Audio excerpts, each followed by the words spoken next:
Guys, meron akong comment doon sa isang tao na dati raw evangelical Christian na naging member ng isang group, no?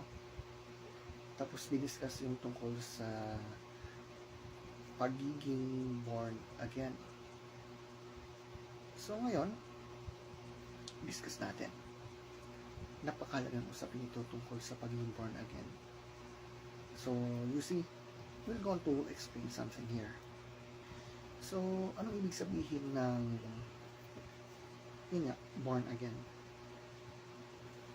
You see, the Lord said to Nicodemus in John 3:3, katotohanan sinasabi ko sa iyo, malibang ang tao ay ipanganak na muli, ay hindi siya makakita ng kaharian ng Diyos. So, yung dalawang terminong yan na born again, ay hindi imbento ng mga modernong relihiyon. Ito po'y mismo mula sa salita ng Panginoon. At kung si Jesus ang nagsabi, hindi natin ito pwedeng basta ipaliwanag sa paraang tao lamang. Hindi po ito denomination, hindi po ito group, hindi po ito sekta. So you see, ang pagiging born again ay isang spiritual experience.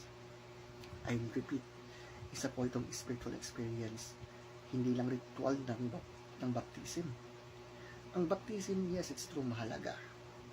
Pero ang tunay na kapanganakang muli ay nangyayari kapag ang puso ng isang tao ay pinananahanan ng Holy Spirit. Matapos niyang tunay na magsisi at manampalataya kay Kristo Jesus bilang Panginoon at tagapagligtas.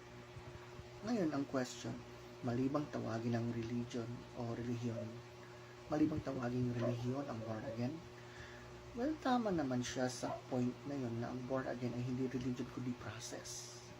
Yan po yung sabi ng dating evangelical Christian na lumipat sa isang paniniwala na hindi ko lang babanggitin kung ano man yun.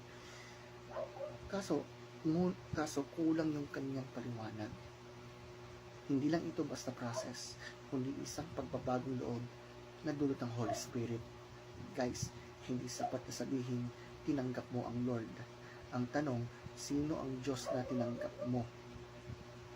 Sapagkat marami ang nagsasabing sila'y nananampalataya kay Jesus, ngunit hindi naman siya kinikilalang Diyos na nagkatawang tao. Sa taong yun na umanib sa grupong yun, they don't believe that God is a Trinity. They believe that Jesus is mighty God but not the Almighty God. Yun po yun eh. Kaya ang tamang faith ay dapat ayon sa kung sino talaga si Jesus according to the Bible. Yung sa yung dating evangelical na lumipat sa naturang paniniwala, tinuturo ng naturang paniniwalang yan na si Jesus ay Diyos, pero hindi siya almighty, kumbaga. Pero malinaw naman yung point na sinasabi na si Jesus ay Diyos. And at the same time, since He is the divine Son of God, He is equal to the Father in essence and nature, na siyang isa sa mga punto de vista ng Trinity. Kaya kahit pa ang isang group ay nagsasabing sumusunod sila sa Bible at tinatanggihan ang mga images and statues, kung hindi naman nila kinikilala si Kristo sa kung sino talaga siya, sila ay nasa maling pananampalataya. Kristiyano ba ang sinumang naniniwala lang kay Jesus? Ang dami nagsasabi naniniwala daw sila kay Jesus. Marami. Pero Kristiyano na ba kagad yung mga to? No. You see in Acts 11:26, tinawag silang Kristiyano dahil sa kanilang pagsunod kay Jesus. Hindi lang ito sa panlabas na kilos o paniniwala sa ilang doctrines. Ang tunay na Kristiyano ay kumikilala kay Jesus bilang Panginoon, Diyos at tagapagligtas, at nagpapasakop sa Kanya sa lahat ng aspect ng buhay, hindi lang sa isang bahagi ng aral, kundi sa buong kabuuan ng gospel accounts, or mensahe ng gospel. Back to the topic, bakit mahalaga ang pagiging born again? Sapagkat ito ang tanging paraan para makapasok sa kaharian ng Diyos. Hindi sapat ang, listen, no? Hindi po sapat ang pagiging member ng isang organisasyon. Hindi po sapat ang kaalaman sa Bible. At kahit sabihin na napakagaling pagdating sa Bible, hindi po yun sapat. Kailangan may bagong puso, bagong buhay, bagong pagkatao. Kaya sabi ni Apostle Paul, kaya kung sino mang nakipag-isa kay Kristo, isa na siyang bagong nilalang. Wala na ang dating pagkatao, siya'y bago na. So my friends, brothers and sisters, mahalaga ang katotohanan.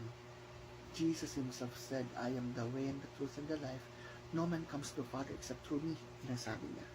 So hindi po sapat ang pagiging religious, hindi sapat ang pagsunod sa ilang bahagi ng aral. Ang quick question dyan, kilala mo ba si Jesus ayon sa sinasabi ng Biblia? Kung oo, mapalad ka. Kung hindi, panahon na para kilalanin mo siya. Hindi po ayon sa interpretation ng isang leader o ng isang group, kundi ayon sa kanyang salita. Ayon mismo sa salita ni Kristo. Magsisi, manampalataya, at tanggapin si Kristo Jesus bilang Diyos at tagapagligtas. At hayaan mong ang banal na espiritu ang magpabago sa iyo. Yan po ang tunay na born